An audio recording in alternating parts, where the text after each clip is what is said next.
J'ai lu Va où la rivière te porte. Tori a 17 ans en 1948 et on va retracer sa vie jusqu'en 1970 à peu près.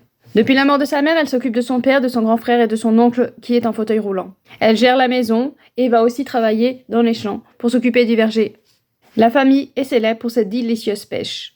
Cependant, tout risque de s'effondrer parce qu'un barrage devrait être construit et devrait engloutir tout ce joli village. Il y a aussi l'arrivée de Will Moon, jeune amérindien qui risque de bouleverser sa vie. La famille de Tori refuse catégoriquement qu'elle le côtoie, mais qui contrôle l'amour? J'ai adoré voir la résistance de Tori. Elle est combative, mais elle a aussi des instants de doute et de lâcher prise. On a un bel ode à la nature aussi dans ce livre. Tout ça va façonner Tori et faire une conclusion à cette histoire. La vie de Tori est difficile et émouvante et j'aurais dû être touchée. Malheureusement, je sais pas, il y a quelque chose qui a coincé. Je n'ai pas réussi à être assez touchée, je trouve, à mon goût par rapport à ce qu'elle a vécu. J'ai même eu, en milieu de livre, un moment d'ennui. Mais la partie 4 m'a vraiment émue par contre. Et à ce moment-là, j'ai été captivée par l'histoire et j'ai fini le livre en le dévorant.